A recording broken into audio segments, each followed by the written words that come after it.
Hi అండి, welcome back to our channel. ఈరోజు మన వీడియోలో కొబ్బరి లడ్డు ఎలా చేసుకోవాలో చూద్దాం. కొబ్బరి చిప్పలు ఎక్కువగా ఉన్నప్పుడు ఇలా కొబ్బరి లడ్డు కనుక చేసి పెట్టారంటే చాలా బాగుంటుందండి. టేస్ట్ మాత్రం చాలా కమ్మగా ఉండే ఈ కొబ్బరి లడ్డూని ఎలా చేసుకోవాలో పక్కా కొలతలతో ఈ వీడియోలో చూపించబోతున్నాను. ఒకసారి ఇలా ట్రై చేయండి, చాలా టేస్టీగా ఉంటుందండి. లేట్ చేయకుండా వీడియోలోకి వెళ్ళిపోదామా. ముందుగా దీనికోసం కొబ్బరి ముక్కల్ని ఇలా 3 కొబ్బరికాయల్ని అంటే 6 చిప్పల్ని ఇలా ముక్కల కింద కట్ చేసుకొని తీసుకున్నానండి. దీని పై తొక్క కావాలంటే తీసేయచ్చు, నేను తీయలేదు. ఇలా ముక్కల కింద కట్ చేసుకొని ఒక ప్లేట్లో వేసుకొని బాగా తుడిచేసుకోవాలండి. తడి లేకుండా తుడుచుకొని మిక్సీ జార్ తీసుకొని దాంట్లో కొన్ని వేసుకుంటూ ఇలా మిక్సీ పట్టుకోవాలి. ఒకేసారి వేయకుండా, ఒకేసారి వేసామంటే ముక్కలు అనేవి కొబ్బరి పౌడర్ అనేది కరెక్ట్గా రాదండి. అందుకనే ఇలా కొన్ని వేసుకుంటూ మిక్సీ వేసుకోవాలి. ఈ విధంగా కొంచెం బరకగానే మిక్సీ వేసుకోవాలండి, మరీ మెత్తగా వేసేసుకోకూడదు. కొంచెం కొబ్బరి అనేది మనకి తగులుతూ ఉంటేనే బాగుంటుందండి. ఈ విధంగా మొత్తం కొబ్బరి చిప్పల్ని ఇలా పౌడర్ చేసుకొని పక్కన పెట్టుకోవాలి. స్టవ్ వెలిగించి ప్యాన్ పెట్టుకొని దీంట్లో ఈ కొబ్బరి అనేది వేసేసుకుందామండి. ఇలా మొత్తం వేసేసుకొని లో ఫ్లేమ్లోనే ఈ ప్రాసెస్ అంతా చేసుకోవాలి. దీంట్లోనే తురుముకున్న బెల్లాన్ని 1/2 కిలో వేసుకుంటున్నాను. మెజర్మెంట్స్లో 500 గ్రామ్స్ అండి. కరెక్ట్గా 6 చిప్పలకి మనకి 500 గ్రామ్స్ బెల్లం అనేది సరిపోతుందండి. ఈ విధంగా బెల్లం మొత్తాన్ని అందులో వేసేసుకొని బెల్లం మొత్తం బాగా కరిగే వరకు కలుపుకుంటూ ఉండాలండి. స్టవ్ అనేది లో టు మీడియం ఫ్లేమ్లో అడ్జస్ట్ చేసుకుంటూ ఈ కొబ్బరి మిశ్రమాన్ని కలుపుకుంటూ ఉండాలి. కొబ్బరి అనేది ఊరికనే అడిగంటిపోతుంది కాబట్టి మనం కలుపుకుంటూనే ఉండాలండి. ఈ ప్రాసెస్ అంతా మనకి ఇంచుమించుగా 20 మినిట్స్ పడుతుందండి. నాకైతే 20 మినిట్స్ పట్టింది. ఇలా మొత్తం బాగా కలుపుకుంటూ కుక్ చేసుకోవాలి.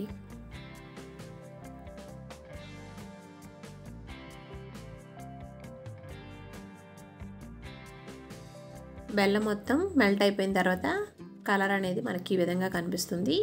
కానీ మనకి లడ్డు ప్రిపేర్కి రెడీ అవ్వలేదండి. కాబట్టి నిదానంగా మళ్ళీ బెల్లం పాకం బాగా వచ్చే వరకు కుక్ చేసుకోవాలి. మనకి కొబ్బరి బాగా ఫ్రై అయిపోవాలండి. ఫ్రై అయిపోయి మనం కొంచెం తీసుకుంటే ఇలా వండ ఫామ్ అవుతుంటే మనకి కరెక్ట్ కుక్ అయిపోయినట్లే. అప్పుడు మనం స్టవ్ ఆఫ్ చేసుకోవాలి. ఈ విధంగా అడుగు పట్టకుండా కలుపుకుంటూ కుక్ చేసుకోవాలి. ఫ్లేవర్ కోసం, టేస్ట్ కోసం ఇలాచీ పౌడర్ కూడా యాడ్ చేసుకోవచ్చు. నేను యాడ్ చేయడం లేదండి. ఇలా కుక్ అయిన దాంట్లో కొంచెం మనం తీసుకొని మీకు నేను చూపించబోతున్నాను. వీడియోలో నేను చూపిస్తున్న విధంగా ఇలా ప్రెస్ చేసుకుంటూ మనకి రౌండ్గా వంట చుట్టుకోవడానికి వీలుగా ఉందనుకుంటే చూడండి, ఈ విధంగా మనకి లడ్డు అనేది చుట్టుకోవడానికి వస్తుంది అంటే కనుక మనకి లడ్డు చుట్టుకోవడానికి రెడీ అయిపోయినట్లే. స్టవ్ ఆఫ్ చేసేసుకుందాం. స్టవ్ ఆఫ్ చేసుకొని ఈ మిశ్రమాన్ని ఈ విధంగా ఇలా స్ప్రెడ్ చేసేసుకోవాలి. చేసుకొని పూర్తిగా చల్లారిపోవాలండి. మనకి చల్లారిపోయినా కానీ లడ్డు అనేది బాగానే వస్తుంది. ఇలా బాగా స్ప్రెడ్ చేసుకొని చల్లారనిద్దాం. ఈ విధంగా చల్లారిన కొబ్బరి మిశ్రమాన్ని బాగా కలుపుకుంటూ ఇలా చిన్న లడ్డూల కింద మనం చేసుకుందాం. ఈ కొబ్బరి లడ్డూలు అనేవి చాలా ఈజీగా చుట్టేసుకోవచ్చు. ఇవి 1 మంత్ వరకు అస్సలు పాడవ్వండి. ఒకసారి చేసి పెట్టుకున్నామంటే ఈ విధంగా లడ్డూల్ని చుట్టుకుందామండి. చూడండి, చేతికి కూడా అంటుకోకుండా చక్కగా మనకి లడ్డు అనేది పర్ఫెక్ట్గా వస్తుంది కదా. టేస్ట్ కూడా చాలా బాగుంటుందండి. చాలా సాఫ్ట్గా, చాలా టేస్టీగా ఉంటుంది. ఇవి హెల్త్కి కూడా చాలా మంచిదండి. కొబ్బరి అంటే మనం తినం కాబట్టి ఈ విధంగా లడ్డూలు చేసి పెట్టారంటే పిల్లలు చాలా ఇష్టంగా తింటారు. వీటిని ఒక ప్లేట్లోకి మనం సర్వ్ చేసుకుందాం. ఈ లడ్డు వీడియో కనుక మీకు నచ్చినట్లయితే ఒక లైక్ చేయండి.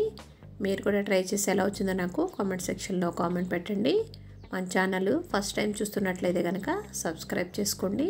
ఇలాంటి హెల్దీ లడ్డూలు మన ఛానల్లో చాలా ఉన్నాయండి. ఒకసారి ఛానల్ విజిట్ చేసి వీడియోస్ని తప్పకుండా చూడండి. మీరు లైక్ చేయడం వల్ల ఈ వీడియో అనేది మరికొంతమందికి వెళ్తుందండి. జ్యూసీగా ఉండే కొబ్బరి లడ్డు వీడియో కనుక మీకు నచ్చితే లైక్ చేయండి, ఫ్రెండ్స్కి రిలేటివ్స్కి షేర్ చేయండి. Thanks for watching.